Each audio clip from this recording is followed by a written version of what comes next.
I'm going to be doing something completely different in this video. I know a lot of you guys have seen me do all these edited videos, right? But I want to change things up, bring it back to the roots of this channel. You know, for my old time, long time viewers, you guys probably remember the live hacking series that I did, and where I basically just went at boxes on different CTF sites, just completely blind and organically. And I think there's something lost in all those edited videos. While they can be great, when you see nice, good production cut edited videos, right? You get the succinct information, but you're missing the organic process, and you're not really getting a clear picture of what it is to be, actually hacking, right?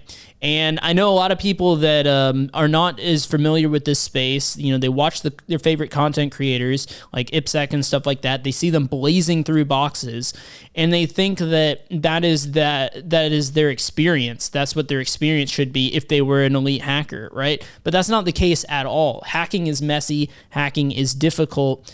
And even for me, it's not a smooth process the vast majority of the time, even for your best hackers, even IPSec, right? So what I want to do is bring this channel back to its roots a little bit with this series, where you're going to see me just going at machines live, unedited, completely uncut, and for the first time. So without further ado, I'm going to bring you into, a video of me doing Steel Mountain from TryHackMe. And even though this box is a guided walkthrough and stuff like that, there was a lot of things that went wrong along the way. A lot of things that went a little bit messy, but we worked through them. We figured it out. And even though this video is about an hour and a half long, we got through and was able to complete all of the exercises. So hopefully this serves as some good insight into my methodology and the way I think. Now, a lot of this stuff, it's kind of guiding me along. So in future videos, we'll get more into the methodology part. But hopefully this is at least, if nothing else, a motivator for you guys that are new out there that feel like you're struggling so much. This is part of the process, and this is what hacking looks like at its core. So enjoy. All right, so we're here in TryHackMe. We have the IP address. We have the server already spun up. And yeah, you guys, like I said, you're going to see me go through this raw, uncut, unedited. And this is I'm pretty much new to this room, same as you guys that are probably doing TryHackMe for the first time. So, Steel Mountain. Use Metasploit for initial access. Utilize PowerShell for Windows privilege escalation, enumeration. Learn a new technique to get administrator access. Awesome. So the first question that it wants us to answer, and the nice part about this, if you're a beginner, these ones are guided. So it'll kind of tell you like what to do or give you hints and stuff, right? If you need them. But now that we've already deployed the machine, we just got to answer who's the employee of the month. And I'm guessing there's a web server component to this that will tell us, and we'll have the answer, right? So first, let's try to ping this machine. And as you see, it's in my ZSH because I did ping this earlier and I realized I wasn't recording. So glad to notice that early on in the video rather than late. So that's why you see that there. But yep, we see that it is up and operational. And over here, I already have the VPN connected. You see this TTL 125, it's a hint that it is a Windows box. Of course, we know that just from reading the description in TryHackMe. But yeah, so the next thing that we'll do is we'll just run nmap against this. So I will run an initial scan first to see what I can find. So we're going to keep the initial one simple down to version enumeration. We'll do it verbose, and you know what, let me actually make a working folder for all this, right? So I'm going to go into my home and create a TryHackMe folder. And this is Steel Mountain, right? So let's make a directory for Steel Mountain.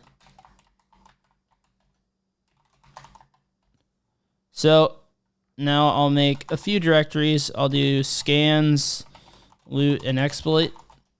and I'll go into scans, and that's where I'll run my nmap command. So the first command, let me make it a little larger for you guys. First command I'm going to run is version enumeration. We'll make it extra verbose,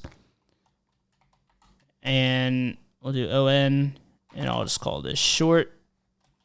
This is my short scan, and let's get that IP address. So we'll let that run, and we see a number of ports already, 8080, 445, 480. Let's take a look at those web servers first. So I'll go into new workspace, launch a web browser, and let's try port 80 to start out with. So employee of the month, I'm not sure who this person is, but maybe we can inspect the element and get that information. Let me make this larger. Looks like this is still small, unfortunately. But yeah, we see it says, if you can't see it here, it says image source equals /image/billharper.png. So this is Bill Harper. So let's try that. And that was correct. Now the next thing we're going to do is scan the machine with nmap. What is the other port running a web server on? So we saw 8080, and typically 8080 is also a web server. So let's try that. That is correct. Take a look at the other web server. What file server is running? So let's go ahead and take a look at the server on port 8080. So this looks like Rigetto HFS. I just know this from experience, but you see HTTP file server 2.3. Rigetto, let's see. I'm trying to see, because I'm looking at the format. I'm wondering what exactly it's looking for. Let's, you know what? We can also view the source. Let me just search Rigetto. Yeah, I see Rigetto.com, HTTP file server 2.3. I'm not exactly sure which it wants me to put in. So let's see here.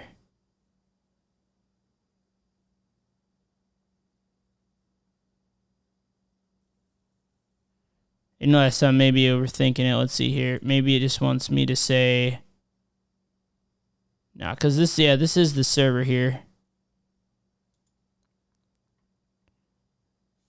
Stuff like this on TryHackMe can be a little bit tricky. Oh, do you think maybe it wants me to put a space in between each one of these? I think it might be Rigetto HTTP file server like this. Yeah. So yeah, that is a weird nuance. There's certain things like that on TryHackMe that can be a little bit confusing at first glance, right? Because here it's all one word basically, kind of. It's like camel cased, but over here they wanted us to put spaces, and they want us to put Rigetto in front of HTTP file server. So yeah, there are kind of weird nuances like that. But if you kind of look at the asterisks, it can give you a hint a lot of times. So what is the CVE number to exploit this file server? So just to take a step back, we have a specific version of the HTTP file server. So we would want to take to Google or something and search for that, right? So if I search Rigetto HTTP file server 2.3x exploit, that should work. We actually find something from ExploitDB. And alternatively, I could have searched this with SearchSploit or ExploitDB to start with. But yeah, we see a remote command execution. But specifically what we need to find is a CVE, and we see that here. Again, let me make this bigger for you guys. I know it's probably pretty small. But yeah, you see here, CVE 2014 6287. So that should be our answer to that. And yeah, This should be the right format for it. Oh, it might not be. It might not want the CVE part. Yeah. So yeah, little nuances like that. So now use Metasploit to gain initial shell. What is the user flag? So I guess that there is a Metasploit module for this. So let's just go ahead and try to find that. We can search in Metasploit. First, I'm going to use SearchSploit to look for it, though. So if I type SearchSploit, maybe like Rigetto, and we see Python exploit here. Okay, now up here we see remote command execution Metasploit. So there you go. Now let's just we're going to start up Metasploit with sudo msfdb run. Type our password. And I'll start the database before it starts Metasploit so we can search faster. This is just the way that I prefer to run Metasploit. Because if you just run MSF console without initializing the database, and this is a new VM, that's why you see it creating databases and stuff. But if I were to just run MSF console, then it would be a lot slower when I try to search for stuff because it wouldn't be using the database, that built-in Postgres data, or not built-in, but the Postgres database. We could search for Rigetto, perhaps, and let's see here. Yeah, this was disclosed in 2014. Which seems to match up with the CVE, if you remember. It was the CVE was from 2014.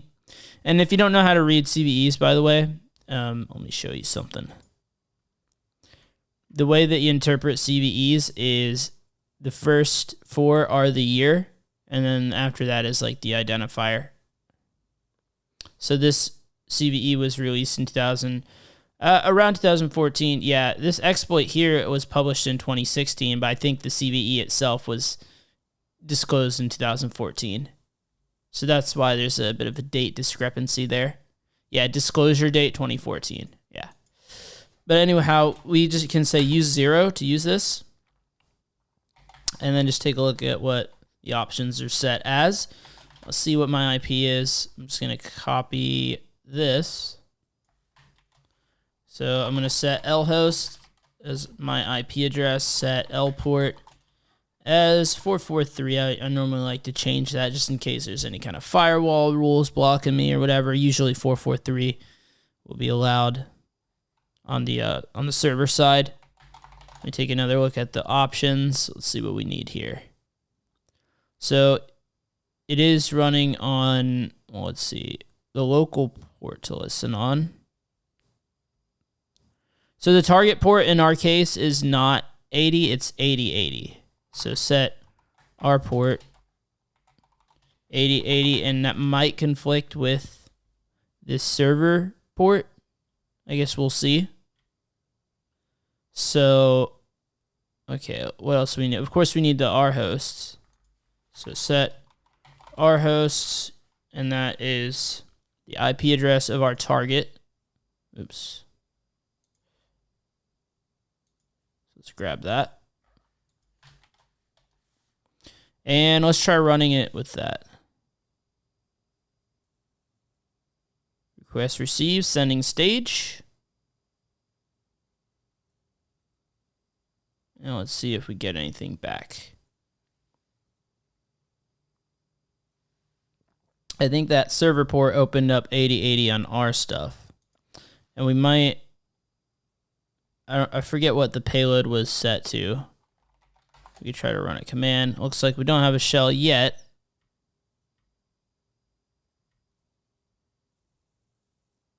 So it should be using just the target URI there.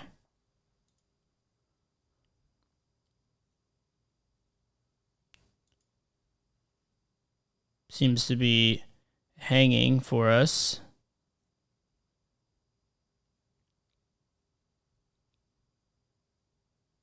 Let's just have another look through the options, make sure we didn't miss anything.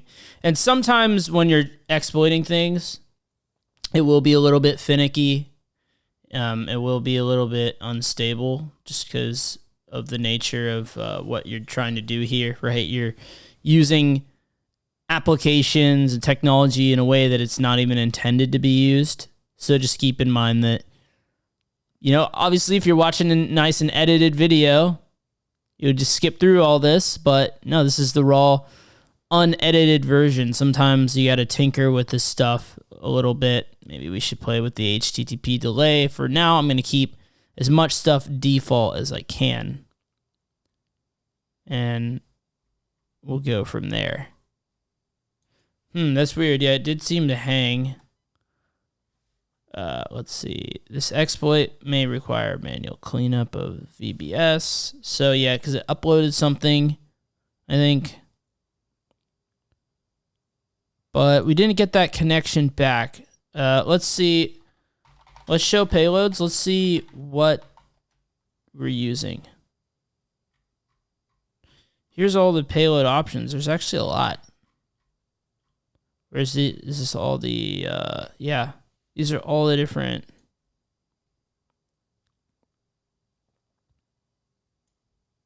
There's a lot of compatible payloads here. If I look at options, there's also, we could check advanced to see more stuff. So advanced.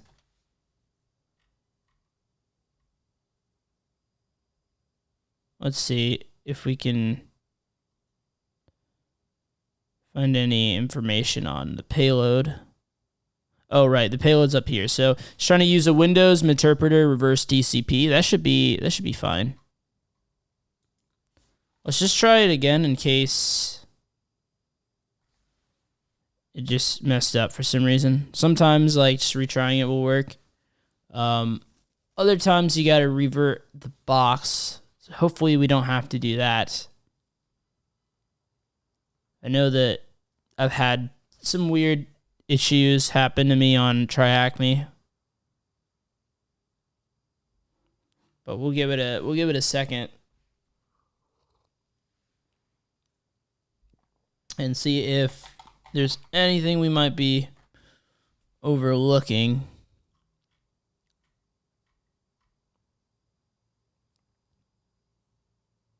Oh, that's cool. I didn't know you could actually generate an ICAR file in Metasploit. That's actually super handy.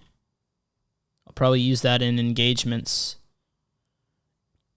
Basically, an ICAR file is something you can use to test if a malicious file upload is allowed. So if I'm doing real-world pen testing, that's super useful because then I can report whether there's any kind of malware scanning in place on the file upload, which definitely is something that you want from a defense standpoint.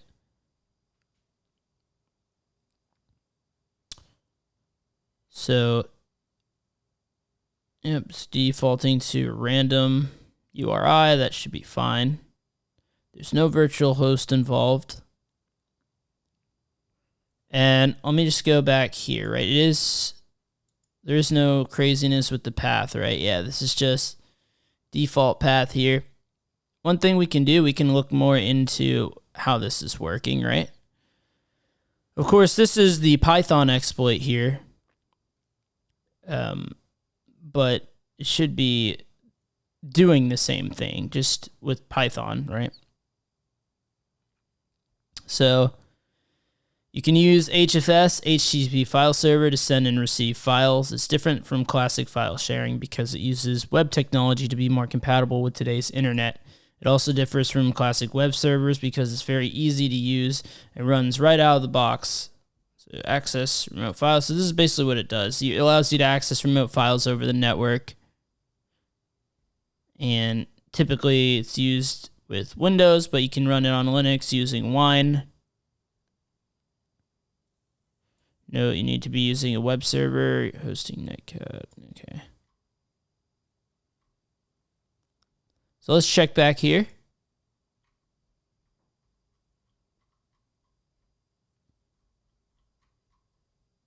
And yeah, it just took a while. It actually did work eventually. It's just slow. And that's something you might notice with TryHackMe is, I mean, this has been my experience at least. A lot of times, the stuff, like, it's just, for whatever reason, it's slower than Hack the Box and Proving Grounds and the other different platforms out there that I've used. I don't think that we have the ability to run commands yet. We still don't, which is kind of annoying. Hopefully our shell comes up here soon. We have the interpreter session opened here, as you see.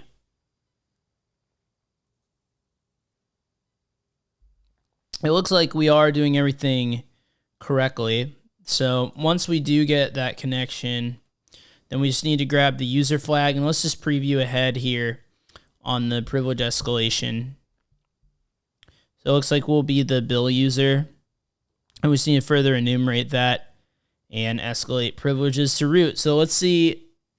Well, I guess I'm kind of spoiling it here. I was gonna say let's see if we can find it using our own methodology first before we throw the scripts at it. They're recommending powerup.ps1. Maybe we'll use something different. But yeah, obviously, since we should have an interpreter shell, we can use the load PowerShell command to load PowerShell in interpreter and just do it from there. I really hope this comes up eventually here, though.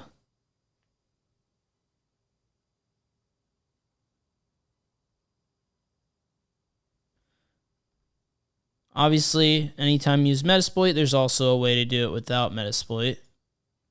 So it's showing. I mean, we saw a Python exploit that we could have ran for the initial access as well.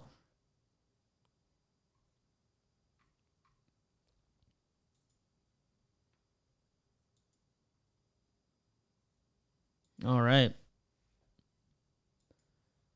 We'll just give it a second here. Yeah, this is the only part that kind of sucks about doing the raw unedited videos, is that sometimes you're waiting on stuff, enumeration. Oh, speaking of waiting, right? What I should be doing here, obviously, since we're doing a guided TryHackMe one, we don't need to do this, but I should have ran my full scan in the background, full nmap scan, because that's just a good practice, good methodology. But we see here we finally do have that interpreter shell. So what I should have actually typed was get UID, and we see we are the bill user. So the first thing they wanted us to do was get his flag, I believe. So let's where are we right now? So let's go back quite a lot. Now where are we? Go back 2 more. Should be in the bill folder. And let's go into desktop. This is where the flag is normally located for capture the flag challenges. That's just something I know off the top of my head. It's usually in C. For Windows, it's usually in the C drive, users, the username, in our case, bill, and then in the user's desktop folder. And you see here, user.text. So we can just display that. And that's weird. Is that like something got garbled there? Or I wonder what's going on. Let's just try to copy this part. Hopefully the flag is still intact. Yes, it is. Okay, so let's go to the privilege escalation section now. And since we have our initial shell, can enumerate further. We'll just go ahead and use what they want us to use. I might actually have this already on my Kali machine. So powerup.ps1. Okay, so here's something that will be helpful for a lot of you guys. How can you determine whether you have it or not if you're not sure? So we could try to locate on powerup.ps1. And we see that we have it in a couple places here. Let's try, let's take this one here. So what I'm going to do is copy this. Now I'm going to move from my scans folder to my exploit folder. And I'm going to copy that file there. Okay. So now I have that. And this is my path to it. let's see, where did I run Metasploit from? I think I ran it from the scans folder. So what I need to do here, I can just give it the full path. So I'm in the desktop. I can upload it on the desktop. That should be fine. So I'll use the upload functionality within Meterpreter because it's going to be the easiest way to upload the file in our case. So I'll say upload, and I'm going to do this the lazy way by just copying and pasting. If you're wondering how I'm doing that without right-click on my VM, I'm doing Control-Shift-C and Control-Shift-V to paste. So we'll try and upload that file. And now we have it there. Now we can do load PowerShell to load the PowerShell extension. We could also drop into a shell and then just spawn PowerShell from there. And let's see what we do from here. I think we just type PowerShell or something. So we did the load PowerShell. Okay, we type PowerShell_shell. And of course, that's something that we could Google for if it didn't tell us. So now we see that PS prompt letting us know we're running PowerShell. And I'll list the directory, and yep, there it is, powerup.ps1. I think we got to .source it like this. So, okay, I've .sourced it. That basically imports it. So no answers needed there. And let's just go ahead and execute it. Yeah, so see, they .source it, and then you run the invoke all checks function here. So invoke all checks.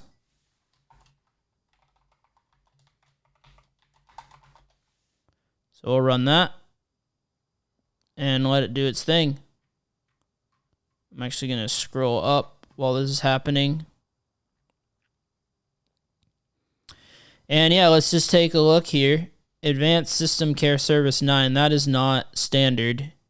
It's running as local system, which is very interesting. Meaning if we can exploit this, we can take this over, then we should have system access, full access. So this is a potential for privilege escalation, abuse function, write service binary, path, hijack path. Maybe we can hijack this. So modifiable path. So let's see here. Built-in users are able to modify this. They have write data, add file. So yeah, it looks like we're gonna be able to do a hijacking attack or something like that against this.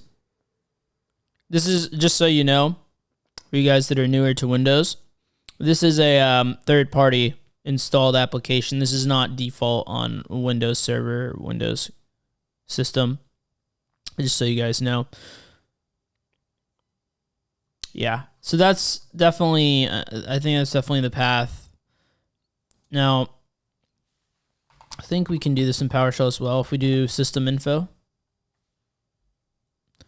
we can get more information on the server that we're dealing with. So this is a Windows Server 2012 R2 system that we're dealing with. It's a 64-bit machine. So let's go back here. We got some pretty good information there. So take close attention to the can restart option set to true. So yeah, just to back up for a second, for the unquoted service path, to do the path hijacking like I was talking about, one of the prerequisites to be able to exploit that is you have to have the ability to restart the service. Or if you have the ability to restart the entire server, then that works as well if it's going to open on startup, which is pretty likely for something like this. So that is the case. So can restart true. So in this case, we don't need to restart the whole server. We can actually just restart this service, this program here. So that'll come really handy for us. So what we're gonna need to do from here is hijack that. Now, if I use like that SCQC, that's another way I can find that too.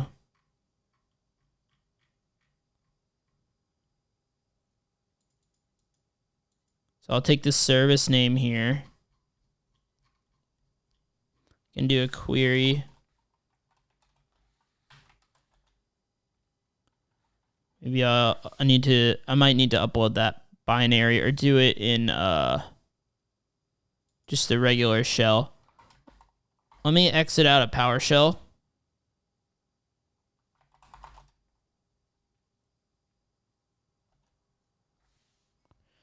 Hopefully that brings me back to my interpreter. I think it should.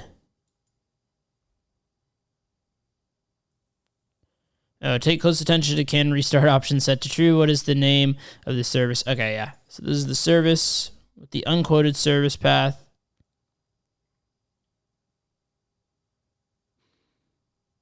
So yeah, an unquoted service path. What that is, I just want to take a second to explain this to you guys. So for unquoted service paths, say I have this service here, right? Basically, the issue is that I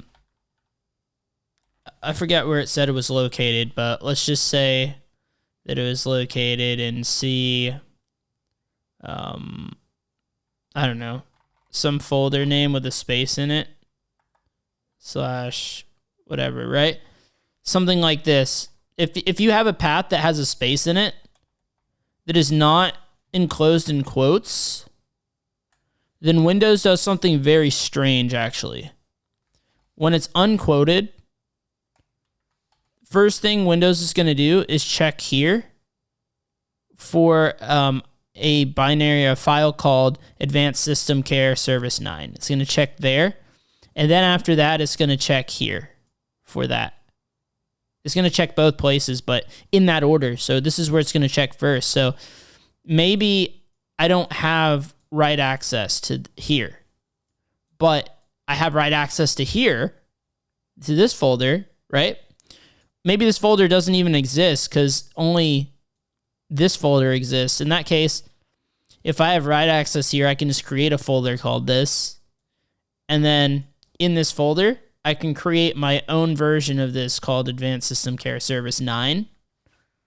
And in that way, I'm hijacking the service. And because it's getting ran as local system anytime the service is started, if I change that service path, by adding that binary there, I can hijack it. So that's how you can actually abuse an unquoted service path. So the best practice for any of you sysadmins out there is you always need to have the service paths quoted if they have a space in them. But you probably should just do that in general, just to be on the safe side. But so that's what we're going to do. We're going to upload our own version of this with we're actually, in this case, we're not going to, since we have write access straight up, we don't have to actually do anything like this, where we're hijacking the path per se. We just need to hijack the actual binary, because in this case, we have write access to this directory wherever it's located, right? So we can just overwrite the existing one with a malicious one. So it's even more simple in this case than that first case that I explained to you guys. So in order to do that, let's just generate our own reverse shell, kind of like we did before. So, looks like our shell died. That's really unfortunate. Well, there is something that we need to do while we're waiting on that, and hopefully it doesn't take too many years for it to spawn up again. But perfect, we're in the exploit folder. Let's generate our own payload to do that. So the payload that I'll use is Windows interpreter reverse TCP. And let's see here, lhost And my IP address is what?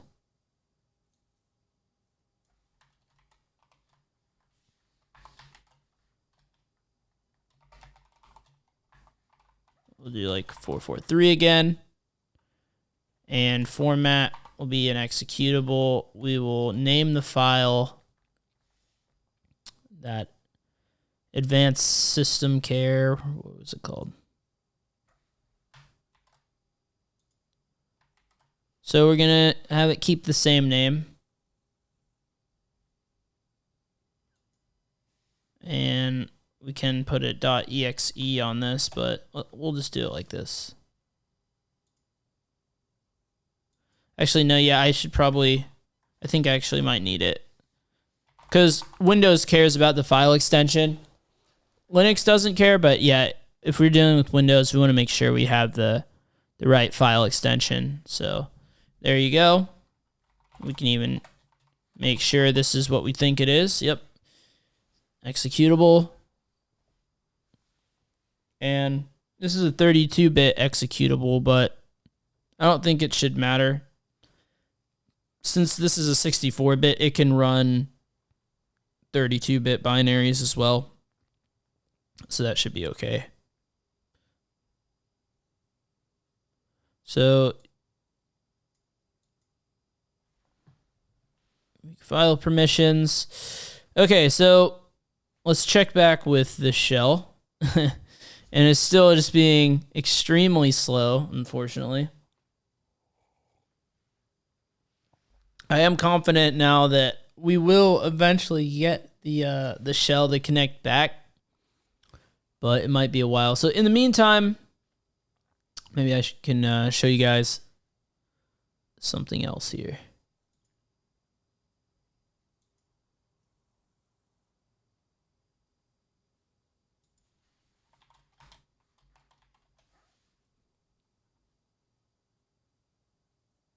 So we can use another way that we could determine that there is an unquoted service path is using a tool from the Microsoft sysinternal suite, SC. So let me show you guys this. So SCQC, you could do server name, and then you can query a service. So you could do, like, you know, for your own, to do it on the server that you're running on, right? Like on our own server or on the Windows 2012 server, right? You would run this from the Windows server, basically. We would type SCQC and then the name of the service. So Advanced System Care Service 9 or whatever it's called, right? And that would come back with a lot of information on the service path. And we would see that it's unquoted. You know, if we have the ability to restart it, I think it should tell us that there as well. Oh man, this might be taking a while on us. Bit unfortunate. Let's see, Windows sysinternal suite. Maybe I can at least get this on my Kali box if I don't have it. You know, maybe I do have it. Let's see if I do.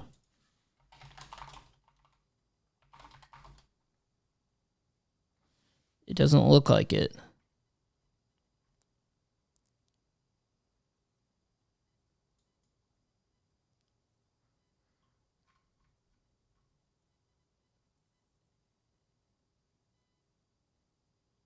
This actually might be a built-in binary. It might not actually be in the sysinternal suite. Don't want to tell you guys wrong. One way I can check that is I can try to run that on my own system just to see. Yeah. So okay, I don't want to tell you guys wrong. This is actually a native Windows binary, so I have it automatically. It's the Service Control Manager. The reason I think that it didn't work before is I tried to run it in PowerShell, or maybe maybe that's at the point where my shell dropped and all that.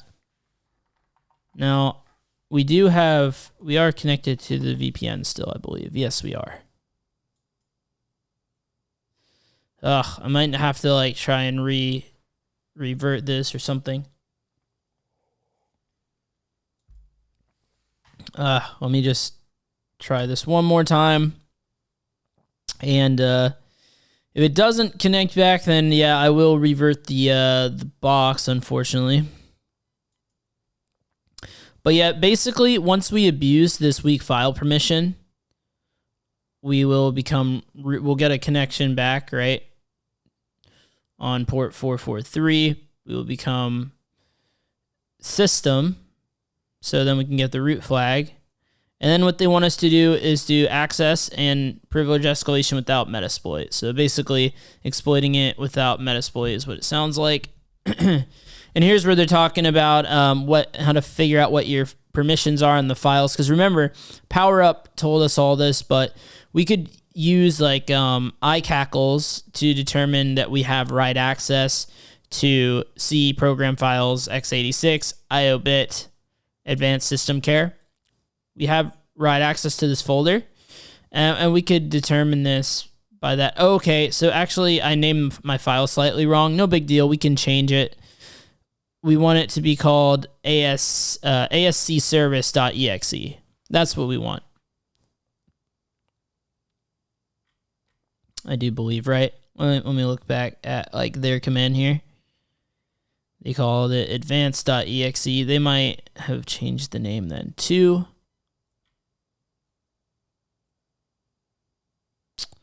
But yeah, we can dig into that here in a second. No big deal. After you generate the binary, you can always change it later. So that's fine.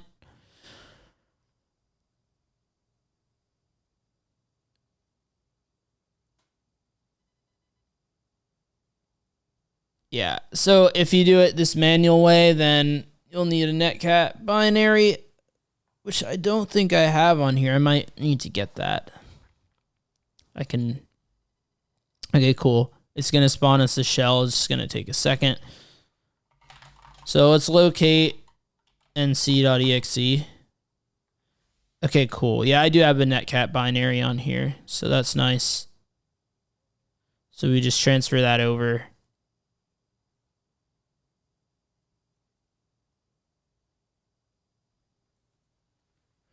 And then, yeah, we can just use PowerShell to manually find it.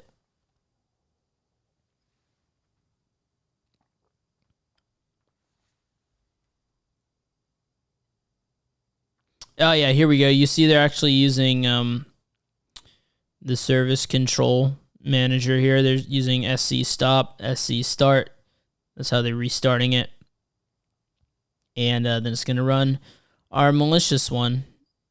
Give us a shell back as system. Cool.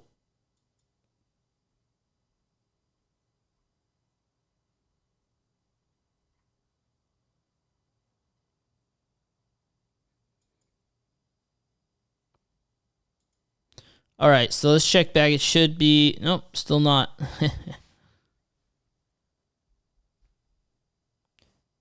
It's times like this where I wish I was doing a hack the box machine or something like that. It would definitely be faster.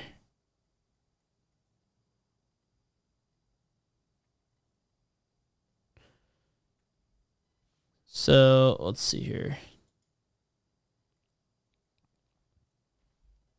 I mean, that is one thing that I can just copy to my current directory. So I have it at the ready.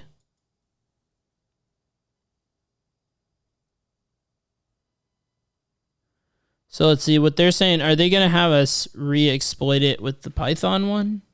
I don't know that they are. I think all they're doing is like having us migrate off of it. Let's see.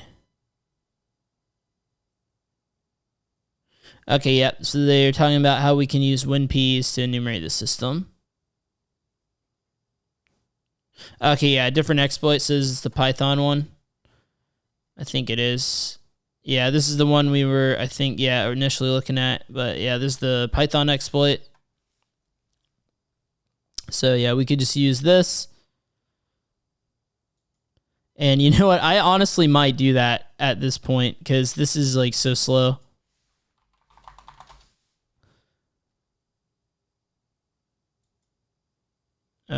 Not sure why it's that slow. Let's take a look at that Python exploit now. And I should not have canceled out of that. I'm just gonna grab it.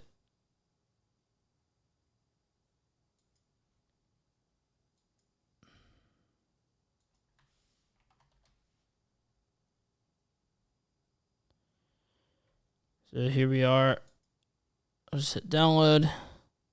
Actually, we can find this the easier way. It gives us this identifier here. I could just look that up in search exploit. That's the easiest way. Because search exploit is exploit DB, just so you guys know. So yeah, it's right here. And now search exploit tac M to mirror it to my current directory. So now I have it. Let's just call it exploit.py. And I don't have VS Code set up on here, so I'm going to use Vim. But typically I just prefer to use VS Code.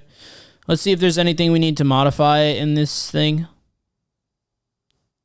So we give it the target IP address, target port number. Okay, yes, we do need to modify some things. I'll keep it at 443. That's fine, but I gotta account for my IP address, so let me just grab it again.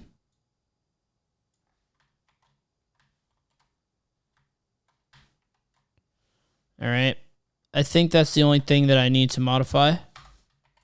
So I'll save it. And was this Python 2 or Python 3? Can't really remember. Let's go to here to grab the target IP address. Target port is 8080. I'll check back with this. Okay, cool. We have this again. Okay, so let's see where we left off here. You know, basically, they're going to have us do it the manual way in a little bit, so that's fine. All we need to do here is exploit this thing from earlier. Honestly, I should have done this a little bit earlier. Let's scroll up where we see the modifiable path that's running as local system and that we have write access to.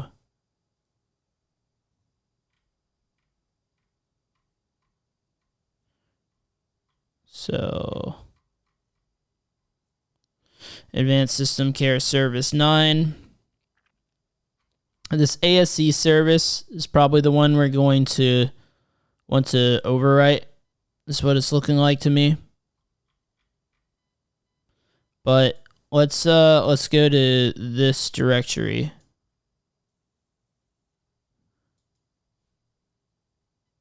See, easiest way to do that is I'm just going to drop into a shell. And yeah, I should have copied that. And that path, let's see.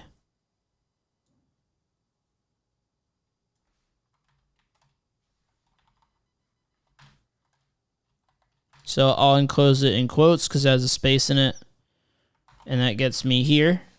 And these are all the files that we see. So the first thing we want to do, so we do have write access to this, like the manual ways. We can use iCackles to see that. We don't have to do that in this step, though.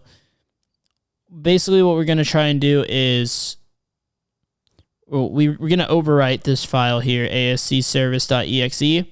Now, good practice on this stuff, especially in real-world pen testing, is first you want to make a backup of it just in case. Obviously, in the real world, it's not a just-in-case scenario. It's like you don't want to destroy the product, right? You don't want to like break stuff and delete critical files, so that's why you want to make the backup here. So we could do a move on. I should have copied that once again. Let's go back up. Can move this to exe.back. So we're not allowed to move it, apparently. We might be able to copy it, though. So let's try that.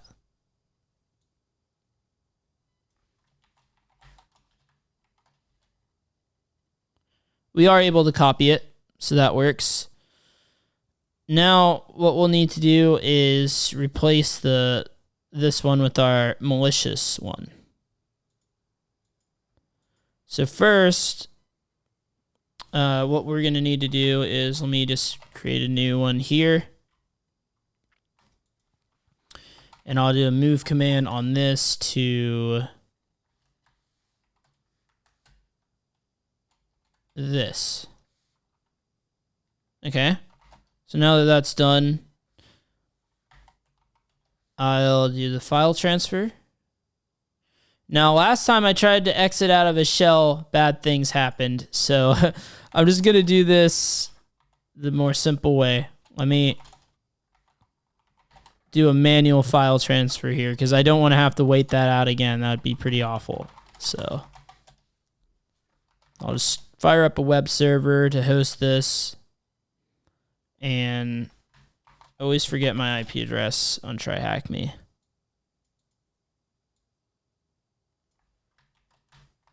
Okay, so to transfer this file, I will come over here and I'll type certutil URL cache. And this is just to transfer the file to the target. Split F HTTP, my server, and then the file name that I want to transfer, which is this one here.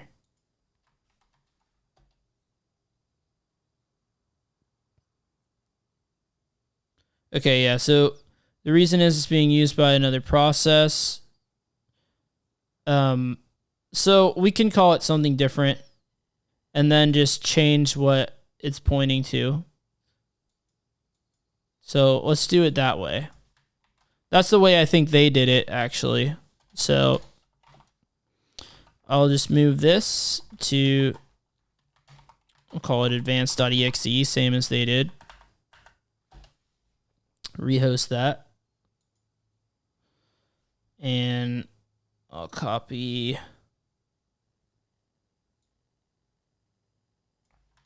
this, and then I'll say advanced.exe. And because we have write access to the directory, we see that it's now here. And yeah, in our case, we don't have to actually overwrite it. We can just tell, we can just remap the path, I think, right?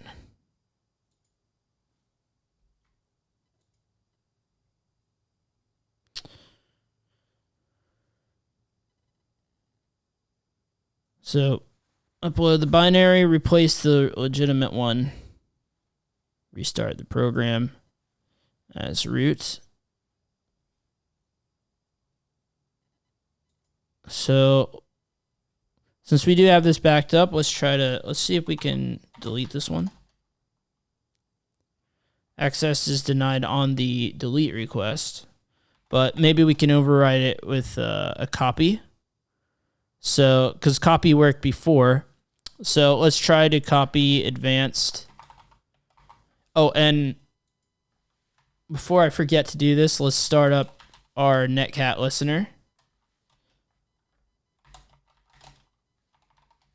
on 443.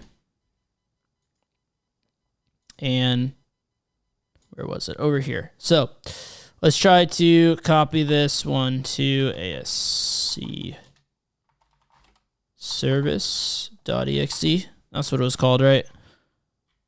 Don't want to get this wrong. Yes.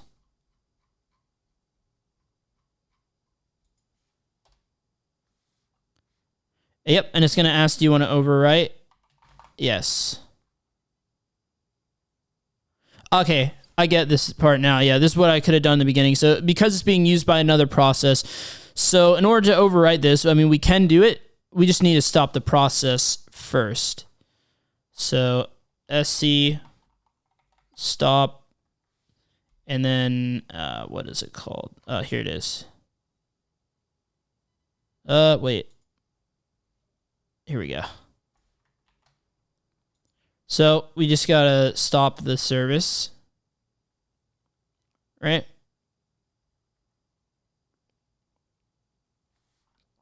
So and then sc start. Wait, before we start it, let's rerun this again to copy this over to here. Okay, now it looks like it actually overwrote the file. So now that we've done that, we can do the sc start to start the service, and that's when we should get a connection back. Yep, and we see the connect come through here. Let's give it a second for the actual shell to come in.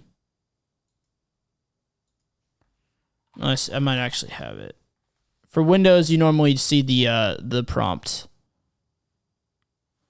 So that was from 10.10.17.252. That is the IP address of the web server. So it was successful, but it looks like something got messed up with the actual shell itself. Let's try it again. If not, we might need to play around with the one we generated. I believe I generated the same way as they did, so it should be an easy fix. Yeah, not being able to up arrow is a little bit annoying here. So the way we're going to do this, we're just going to restart the service. So let's see if it's not been started. Okay, yep, it stopped. Let's try to start. I think it I don't know if it timed out or what.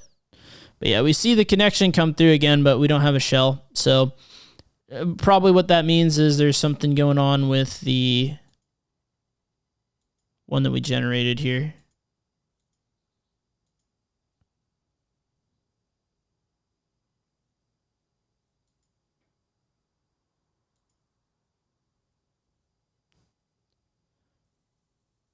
Yeah. So let's just play around with that for a second here. And this is what happens sometimes where, like I was saying, in the real world hacking stuff, sometimes things get a little messy on you. So let's just regenerate this one to be on the safe side. So MSF Venom. Oh, right. We use Meterpreter. I completely forgot. I don't use Meterpreter a lot anymore. And that's the reason. So if you generate a Meterpreter shell, which we did, I don't even remember which window I generated this on. Otherwise, I'd show you. Was it this one? Yeah, I don't know if I have the window still. But yeah, when you generate a Meterpreter shell, the only way you can catch that shell is with the multi-handler, the Meterpreter multi-handler. So what I'm going to need to do actually is not use a netcat listener, but I got to open up MSF console. I'll show you guys. I've been working on OSCP so much that I've been avoiding Metasploit a lot, so I haven't used it in a while. But yeah, so basically what you got to do is say use exploit multi-handler.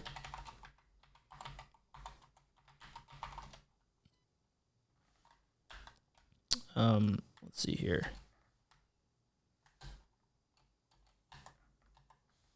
Like this, actually. And yeah, so now you say set payload. Windows, Meterpreter, reverse TCP. Like that.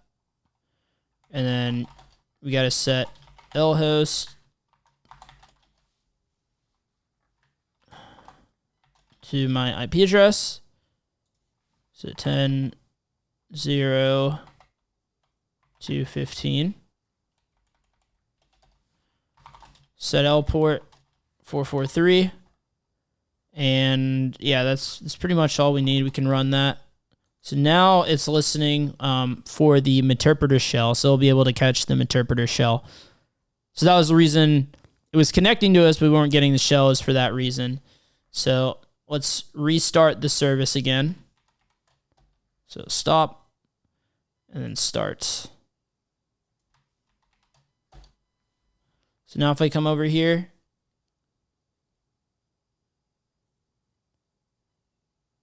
and oh, I might have grabbed the wrong IP. Yeah, I did grab the wrong IP. So it's actually 10.298.4. So let's redo that.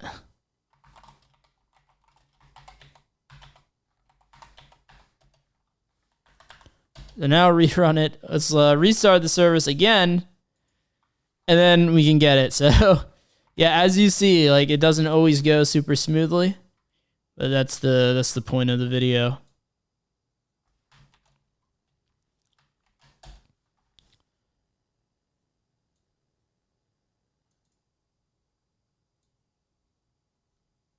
So just showing you guys the organic process of hacking.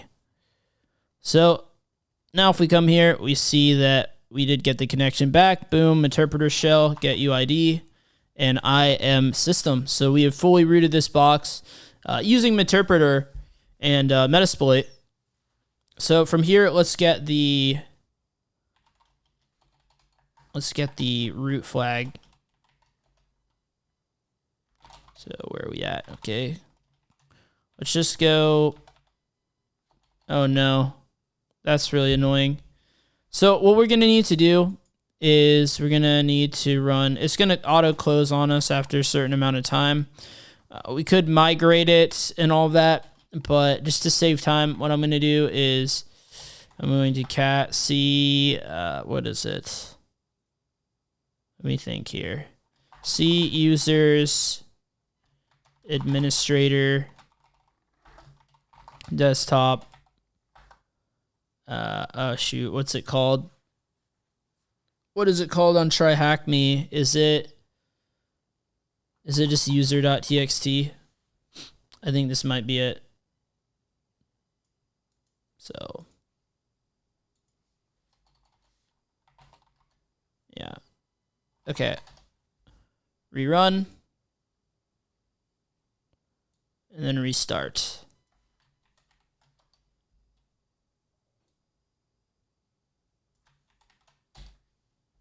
Stop start. Oh shoot, they actually require you to do the slashes the other way in Meterpreter, I think. So the way I'm going to try to handle this then is just drop into a shell. Okay, so it's called something different. This is so annoying.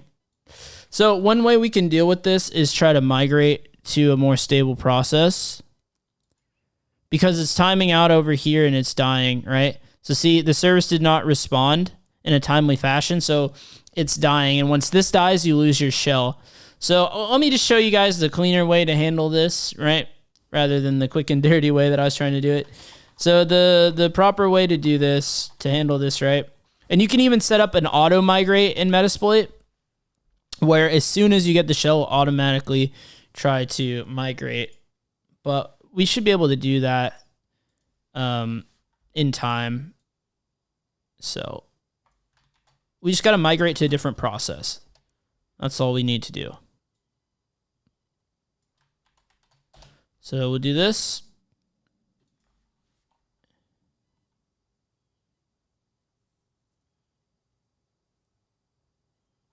And let's catch the shell. Hopefully they give us the shell soon before it times out.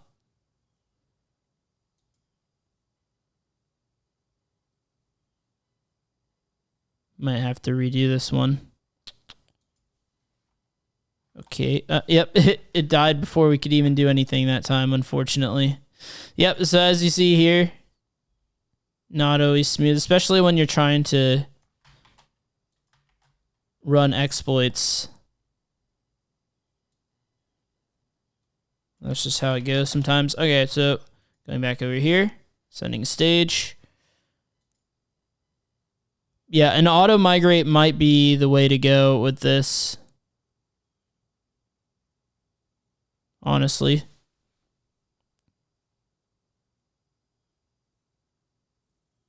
Hopefully we don't have to full on revert it. That would take pretty long.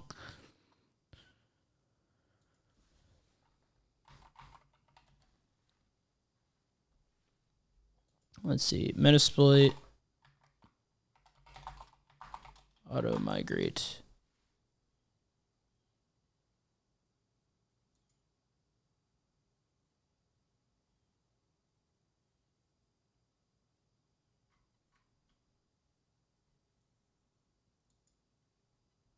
But yeah, basically it just keeps dying before it can even spawn the shell, right? Because it's not responding in a timely fashion, so it's just auto closing on us. That's the main issue here.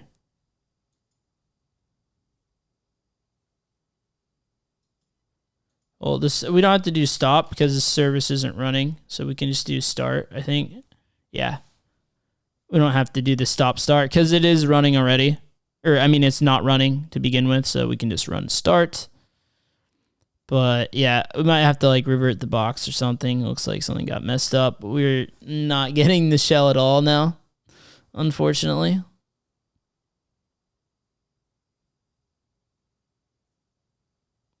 So, yeah, if we can't get the shell this time, I'm just going to go ahead and revert the box. Yeah, we didn't get the shell. So you just come here when this stuff happens to you, you just hit terminate. And start machine. So it's going to take a while, but then we're going to get this back. Now, in terms of what we need to modify, we can keep the multi-handler as it is because that has our IP address. And we need to change, well, we're going to need to get the initial exploit again, which is fine. We're going to have to upload the binary again. I mean, you guys got the idea, right? The Metasploit way. Let's just move on to the non-Metasploit way and just do it like that, right? We'll do the initial exploit that way because the only thing we're missing is the flag. Like, as you saw, we got everything else. So yeah, let's just do that. So yeah, the way we can handle this is run that Python exploit against the server.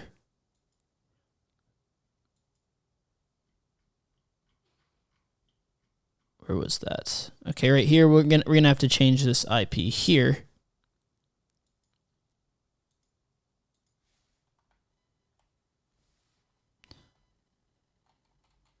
And it's going to connect back on 443. So let's just start a listener. This one will be the netcat listener this time.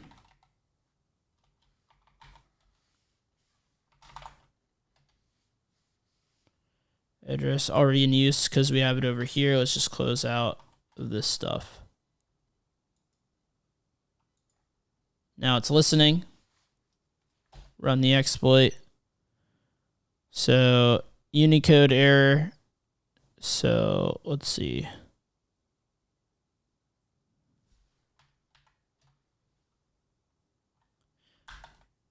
Maybe it's a Python 2. Hopefully it's not. Let's just look at the exploit again. URL-lib2. I think this might be Python 2. Yeah, this is actually a Python 2 exploit, which is really annoying because modern Kali Linux does not, I don't think does it come with Python 2? Let me see. So if I do Python 2 version, okay, I have Python 2, but it doesn't have pip 2. That's the annoying part. So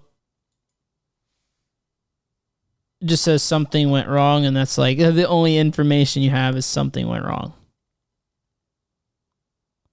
So I supplied all the required information here. Okay.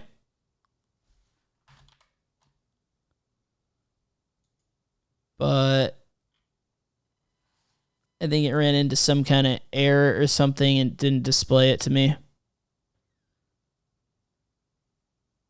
This time I had the error. Oh, no, that was when I tried to run it with Python 3. Yeah, because the way it handles Unicode and stuff is different between the two. This time it ran, but it doesn't look like anything happened. Let's take a look here. Yep, we have 443. We should still have the same IP address. So let me just verify that. 10.2.98.4, 10.2.98.4. That is correct. 443. And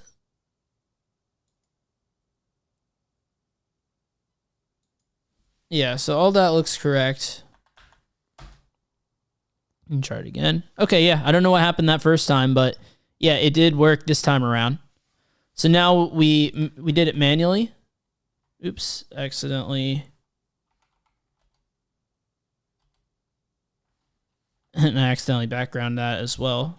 But yeah, here is our shell. So we can run who am I? We are Bill. And everything is going as expected. So we can start just following along with what they want us to do here. So yeah, we can use PowerShell and WinPs to enumerate the system. So if we wanted to go into PowerShell, we could just type PowerShell.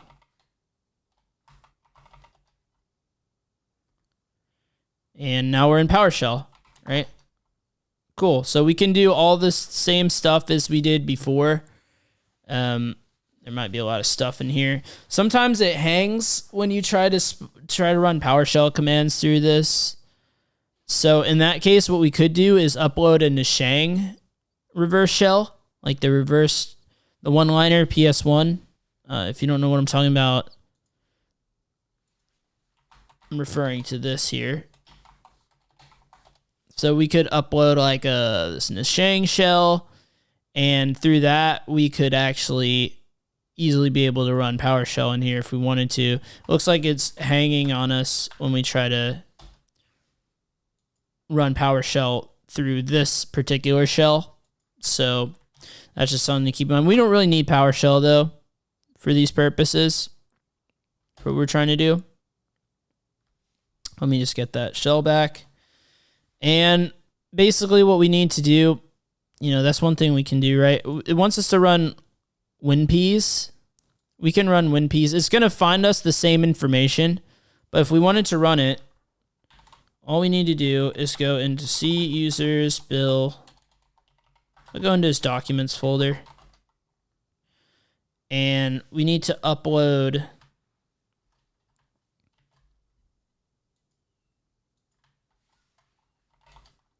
let's see, do I have WinPs? I don't think I even have WinPs on the system. Okay, that's annoying, right? But basically what I need to do is I would need to grab WinPs. Let's see, piece.exe, do I have it? Yeah, I don't. So I'd need to download WinPs, the executable from GitHub, and then I would need to put it in my exploit folder or wherever I wanted to host it from. I just run my Python web server to host it again.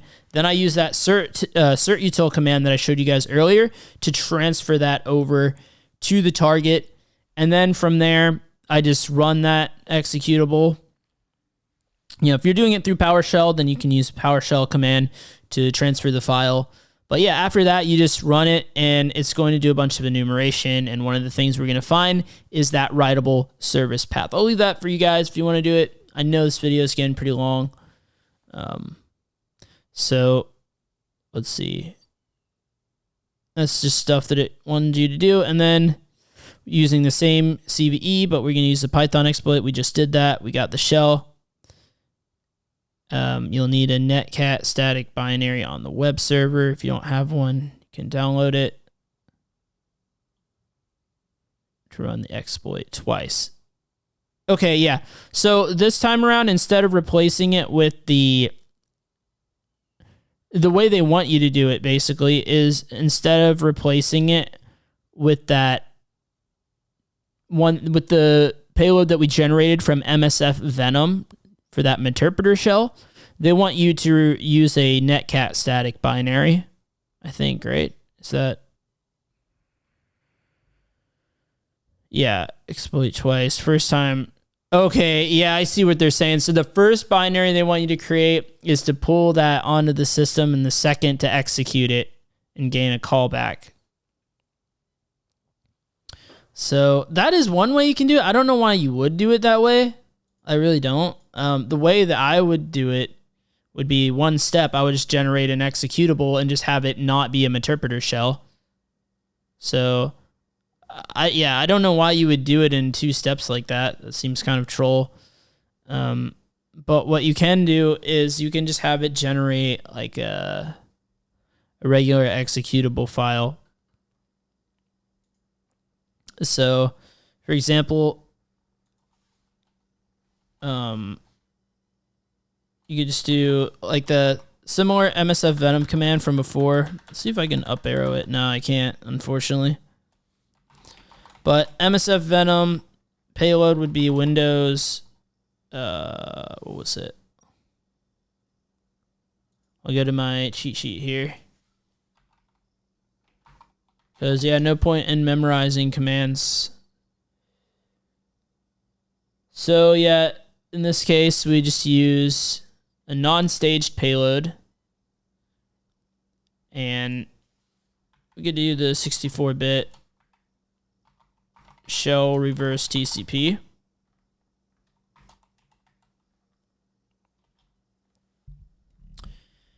And, yeah, okay, what we can do as soon as we get into here is we can run, you know what, we can run netcat to migrate our shell. That's something we can do because it does keep dying. But basically, we have this here, right? Then we can do lhost equals 1098.2.4, was it? I always forget. 10.2.98.4.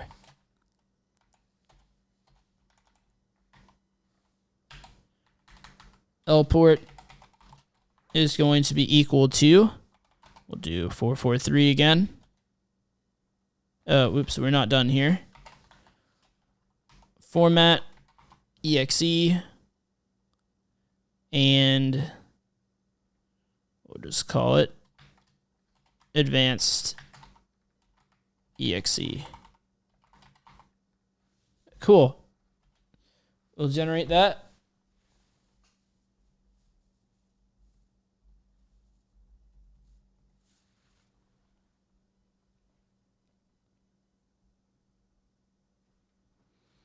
And okay, now that we have that,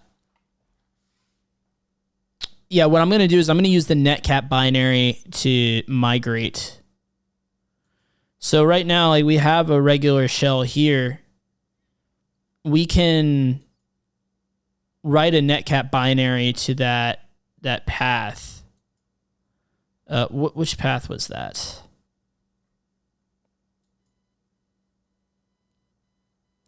So if I go back up here, right, I see that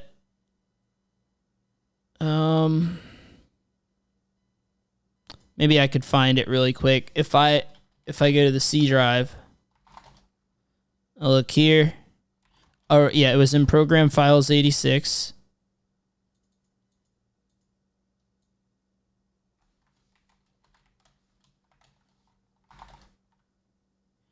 And I think it was the IO bit.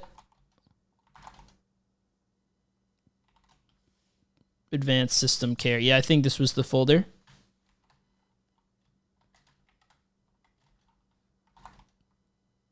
So yeah, in here, I can upload a netcat binary, which I already have it transferred to my system. Okay.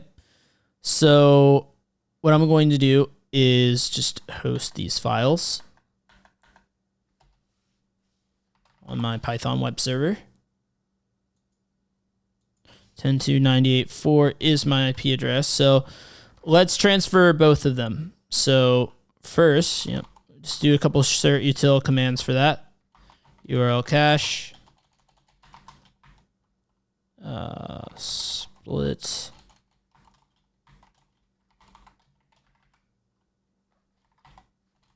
ten two 98.4, and we have netcat.exe. We'll transfer that one first.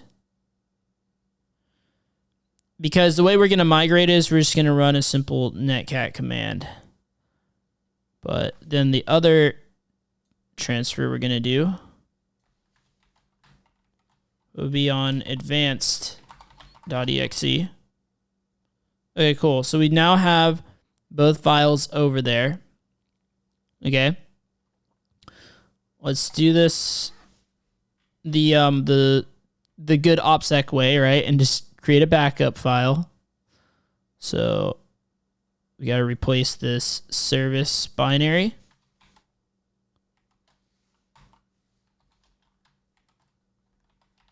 Create the backup file. And now we can stop the service here in a second. But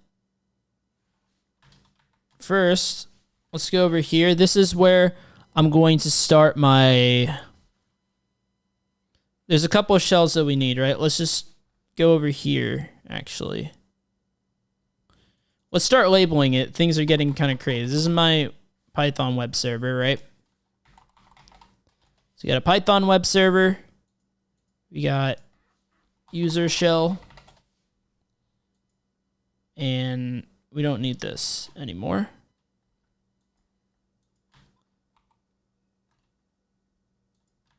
Let's create another window. This one is going to be for shells. Or I guess I should say system shells. Okay?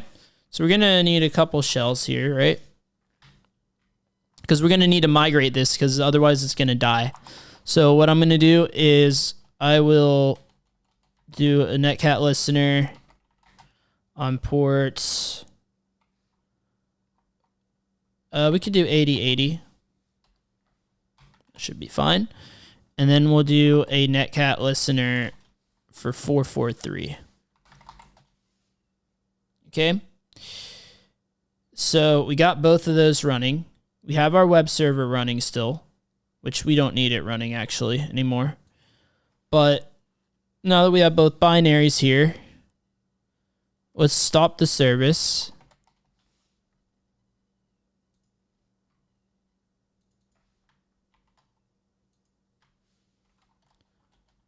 So the service is now stopped. And now we can copy over advanced.exe to ASC service.exe. Actually, we have to spell out copy because we're on Windows.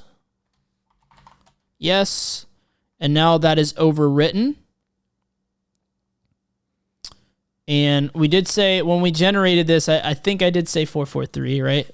Hoping I did. So now what we can do is SC start advanced system care service 9. You should see this. Boom. We got this. Okay.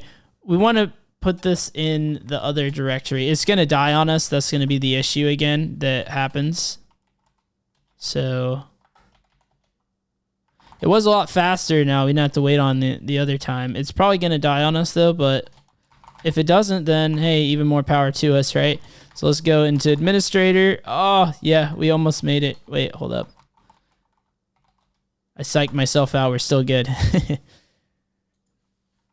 Bit of adrenaline going here. Getting towards the end of the video. Let's go to desktop. And... Awesome. So we have, it's root.txt. That's what it was called. That's where I got it wrong. That's how TryHackMe names it. So, all right, we're in Windows, so we got to use type rather than cat. So we do type root.txt. And we have the root flag, and we did all of that without any without any Meterpreter, Metasploit, or not Meterpreter. We use Meterpreter, but on OSCP, you're allowed to use Meterpreter, or not Meterpreter. You're allowed to use MSF Venom, right? We did all this without any Meterpreter shells or MSF console or anything like that. You can use MSF Venom as much as you want on OSCP to generate stuff, as long as you're not generating Meterpreter shells. But, yep, we'll submit the root flag here. We come here. And what was the last thing it wanted us to do? So there's a PowerShell command that we can manually use to find a service name. And let's see. I don't know that I'm familiar with that, actually. That's pretty cool. You can do that. PowerShell find service name. This is what I'm Googling for right now. Get service. Okay. So, right. Yeah, I do remember that now that I see it. So we could run like the get service command. So we could do PowerShell. I think it wants PowerShell C get service or something like that. Yeah, there we go. So that's how we could do it through PowerShell. And then once this command runs, you'll gain a shell as administrator on our listener. So, yep. And then I could come up here. Oh, okay, yeah. Cool. So we have completed Steel Mountain. One thing that I was going to do, and it seems like, yeah, for whatever reason, it was killing my Meterpreter shell, but it's not killing this shell here. This what's it called? Executable shell here. What I could do is I could migrate it, right? This is the last thing I want to show you guys, is that if I wanted to migrate using netcat, what I could do is I could go into the directory that I was in earlier. Maybe I could scroll up. Or no, actually it was over here.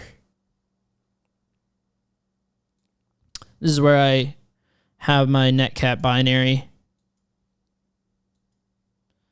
So I could, navigate over here